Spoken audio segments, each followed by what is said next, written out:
હું કાનન માંકડ. મિત્રો, આજે આપણે પેટની ચરબી ઘટાડવા, પેટના સ્નાયુઓને મજબૂત કરવાના 6 વ્યાયામ કરશું, જે તમે નિયમિત અભ્યાસ કરશો તો તમારા શરીરમાં તમે 7 જ દિવસમાં ફેર જોઈ શકશો. જમીન પર પીઠના બળે સૂઈને કરવાના છે.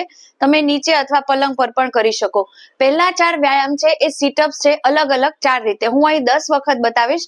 તમારે ઘેરે જો ખરેખર પેટની ચરબી ઉપર, સ્નાયુ પર કામ કરવું હશે તો રોજના 100 છે એ ઓછામાં ઓછા કરવાના. કમર દુખતી હોય તો આગળનું બોડી છે વધારે ઉપર નહીં કરવું. પ્રથમ બટરફ્લાય પોઝમાં સુવાનું છે. હાથને ઇન્ટરલોક કરી માથાની પાછળ. તમારાથી બિગિનર છો, એકદમ ઊંચું ન થવાય તો આટલું થવાનું. પછી ધીરે ધીરે તમારી ક્ષમતા વધારતું જવાની.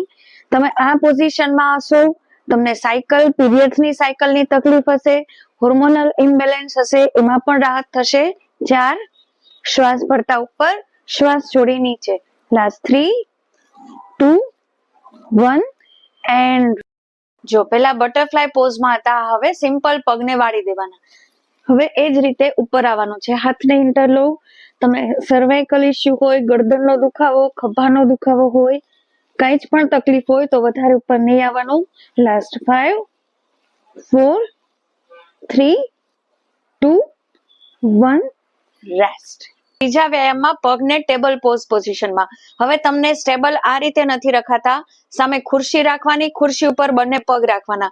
તમે એકદમ સ્ટેબલ રહી શકો છો, હવામાં પગ રહી શકે છે. તો આ જ રીતે કન્ટિન્યુ કરવાનું. એક એક સ્ટેપ પર તમારા જે પેટ ઉપર ઇફેક્ટ આવે, સંકોચન શિથિલન થાય, એમાં માત્રા છે વધતી જશે.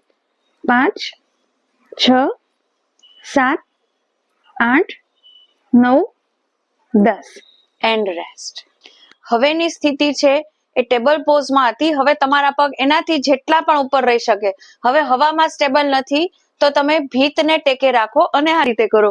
જેટલા પણ ઊંચા રહી શકે. આ લાસ્ટ લેવલ છે. જેટલું પણ તમારાથી થઈ શકે એટલું કરવાનું.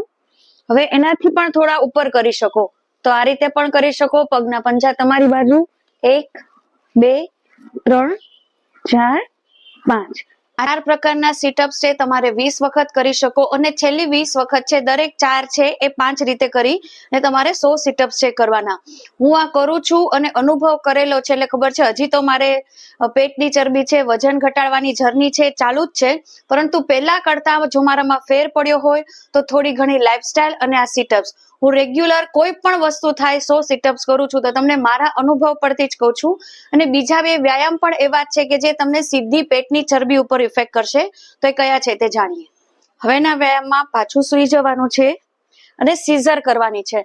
હવે તમને કમર દુખતી હોય કે ન દુખતી હોય, સેફટી માટે તમારે કમરની નીચે હાથ રાખવાનો. હવે ક્યાંય તકલીફ પડે તો તમારે ભીતના ટેકે પગ રાખવાના. અધરવાઇઝ જેટલા પણ તમે અર્ધ હલાસન કરી શકો એટલું. હવે જેને વેરિકોઝ વેઇનની તકલીફ હોય, પગ દુખતા હોય, લોહીનું પરિભ્રમણ ઓછું હોય તો સિમ્પલ આ આસન પણ તમને મદદ કરશે. હવે તમારે પેટની ચરબી ઉપર કામ કરવું છે તો જો આ રીતે 5 વખત હું એક રીતે બતાવું. 1 2 3 4 5. હવે જો તમે કરી શકો તો અપર બોડી અપ કરવાનું તો થોડી વધારે તમને અસર થશે.